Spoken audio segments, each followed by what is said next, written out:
Dear students हम second same में आपका चौथा पार्ट जो है ख़त्म होने को आया है, समाप्त होने को है। इसकी वीडियो संख्या 6 में हम आज अति लघु जो आपके प्रश्न उत्तर हैं वो देखेंगे। 2-2 अंक के ये होते हैं, ये आपको पता होगा।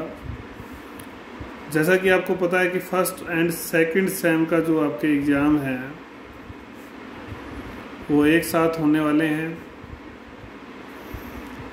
तो उसमें जो फर्स्ट क्वेश्चन जो आता है आपका वो कंपलसरी होता है, और उस कंपलसरी में ही ये क्वेश्चन आते हैं 2-2 अंक के।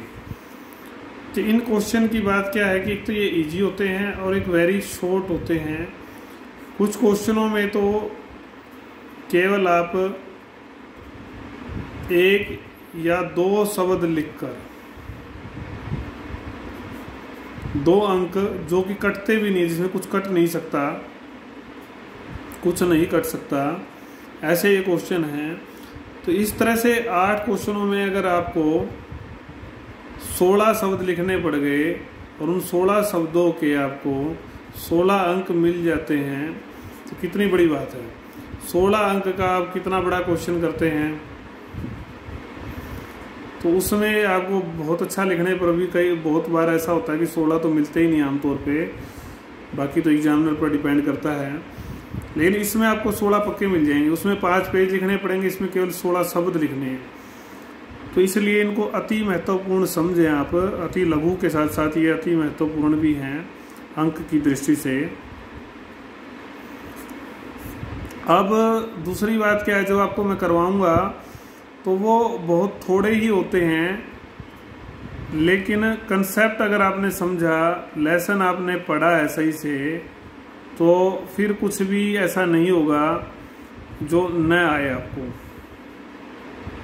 मतलब आपका काम कंप्लीट हो चुका होगा, और जिसका काम कंप्लीट है उसके नंबर भी कंप्लीट ही आएंगे। तो इसके लिए आपको करना क्या है वो मैं बार बार रिपीट कर चुका हूँ। वो करना यह है कि साथ साथ नोट्स बना लें, पाठ को रिवाइज कर लें, और रेफरेंस कोई अगर बुक है तो उसको भी पढ़ लें, और जो मैं करवा रहा हूँ उसको तो याद कर ही लें। पाठ में से कुछ भी नहीं छोड़ना है। ये कुछ चीज़ें हैं, इनको अगर आप थोड़ा पक्के से कर लेंगे तो फिर मुझे नहीं लगता कि आपको कोई परेशानी आएगी। परेशानी नहीं आएगी।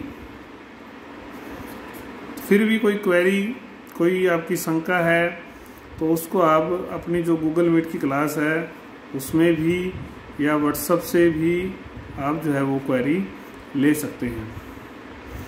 तो ये तो बात हुई वेरी शॉर्ट क्वेश्चन आंसर्स जो मैं आपको कराने वाला हूँ उसके संबंध में। दूसरा आपका जो फर्स्ट असाइनमेंट है वो चल रहा है। फर्स्ट असाइनमेंट में मैंने बताया था आपको 5 क्वेश्चन दिए जाएंगे।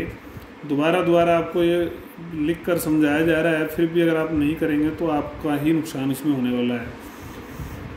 क्वेश्चन फर्स्ट मैंने दे दिया था, हर्ष के साम्राज्य का विस्तार, याद होगा आपको। इसमें आपको 2.5 पेज की टिप्पणी लिखनी थी, और हेडिंग वगैरह सब डेट वेट डाल के मैप भी बनाना है। और सेकंड क्वेश्चन जो मैं आज आपको दे रहा हूँ वो है तुर्कों की सफलता के कारण। दूरगामी भी और तात्कालिक भी, दोनों ही लिखने हैं आपने। और पेज कितने भरोगे? 5। तात्कालिक एवं दूरगामी जो है, कारण नहीं प्रभाव।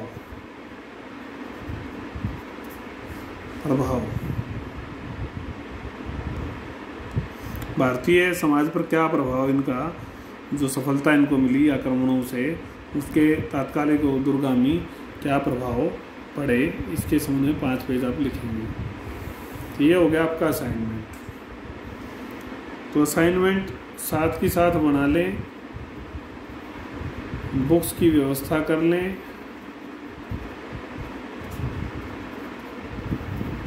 साफ साफ बनाएं, और और इसके आधार पर आपकी असेसमेंट के मार्क्स लगने हैं।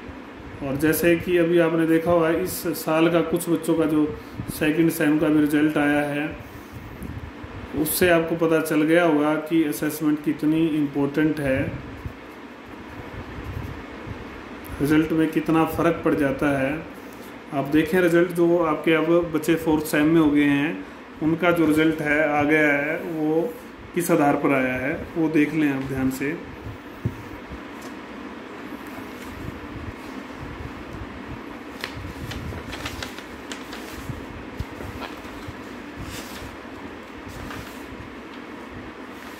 छोटे क्वेश्चन हम शुरू कर रहे हैं, आप देखेंगे समझेंगे उनको, कोई कमी रह जाती है तो फिर बताएंगे। भारत पर तुर्क आक्रमण देखें। मोहम्मद गजनी के साथ भारत में कौन सा इतिहासकार आया था? अल बिरूनी। वेरी इंपॉर्टेंट, कई बार रिपीट हो चुका है। अल बिरूनी ने कौन सी पुस्तक लिखी? तहकीक-ए-हिंद। Very important. फिरदौसी ने शाहनामा, ये हम पढ़ चुके हैं। इसके पैसे भी जो है गजनवी ने देने से मना कर दिया, इतना लालची था। गजनवी ने 1008 में पंजाब के किस प्रसिद्ध शासक को पराजित किया? आनंद पाल को, ये ध्यान होगा आपको। राजपूत शासकों ने मोहम्मद गजनवी के विरुद्ध किसके अधीन संघ बनाया था? आनंद पाल के। आनंद पाल के अधीन एक संघ बना जो गजनवी का विरोध करेगा। गौरी ने लाहौर कब जीता? 1186 में। पढ़ चुके हैं ऐसे तो। पहला युद्ध 1191 में। प्रथम युद्ध में कौन पराजित हुआ? मोहम्मद गौरी। ये इंपॉर्टेंट क्वेश्चन है और बड़े आसान है। सोमनाथ पर कब आक्रमण होता है? 1025 में। तराइन का दूसरा युद्ध 1192 में। मोहम्मद गौरी ने कन्नौज पर कब आक्रमण किया? 94 में। गौरी ने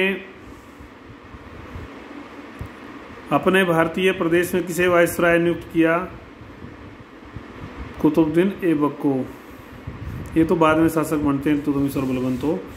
मोहम्मद गौरी के लिए बंगाल और बिहार किसने जीता? बख्तियार खलजी ने। ये भी हम कई बार पढ़ चुके हैं, सेनापति था ये इसका। तुर्कों के आक्रमण के समय भारत की राजनीतिक अवस्था कैसी थी?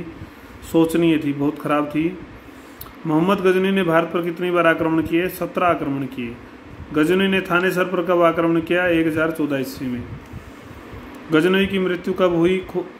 1030 में। मोहम्मद गजनवी बगदाद के विरुद्ध युद्ध करने को तैयार हो जाता है यदि उसे ऐसा करने से इतनी धन संपत्ति मिल जाती जितनी सोमनाथ मंदिर से लेने मिली। तो किसने कहा था ये बी हैवल ने, मैंने बताया था आपको। अनिलवाड़ा के शासक से कब पराजित हुआ था? गौरी पराजित हुआ था इनसे 1178 में। जयचंद की पराजय और मृत्यु कब होती है? 1194 में। अनिलवाड़ा के शासक की कब पराजय हुई? 1198 में। ये 1178 में पराजित तो कर देता है, लेकिन 1198 में पराजित तो हो भी जाते हैं ये। गौरी की मृत्यु कब हुई? 1206 में खोखरों के द्वारा।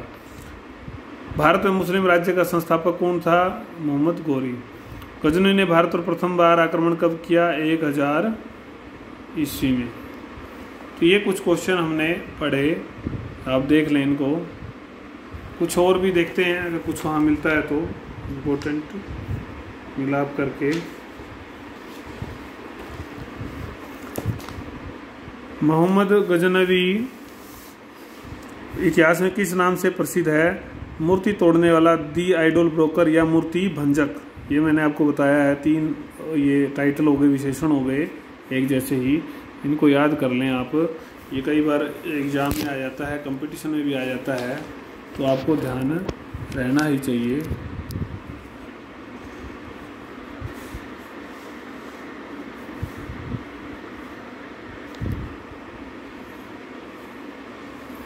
मूर्ति भंजक। मोहम्मद गजनवी के साथ भारत में कौन सा इतिहासकार आया है? पहला क्वेश्चन था, अभी पढ़ा। तहकीक-ए-हिंद या किताब-उल-हिंद, इसकी दोबारा इसको भी नोट कर लें। इस पुस्तक को किताब-उल-हिंद भी कहा जाता है। कई बार एग्जाम में ट्रिकी हो जाता है, तो ट्रिकी में आपको ये आ जाएगा। मोहम्मद के दरबार में फारसी का प्रसिद्ध कवि कौन था? ये फारसी इसमें इंपॉर्टेंट आ गया। कई बार आपको कवि का नाम तो याद होगा, लेकिन किस भाषा का कवि था? फारसी का। फिरदौसी ने कौन सी पुस्तक लिखी? शाहनामा। 1008 में आनंद पाल को, भी हमने पढ़ा था। सोमनाथ को 1025 में। लाहौर 1186 में, 91 में, ये भी हमने पढ़ लिए। 17 बार भी, 1192 भी, मृत्यु ये भी पढ़ के आए हम। मुख्य उद्देश्य धन लूटना था।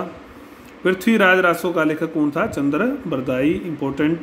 दास वंश का पहला शासक कौन था? कुतुबुद्दीन ऐबक, इंपॉर्टेंट।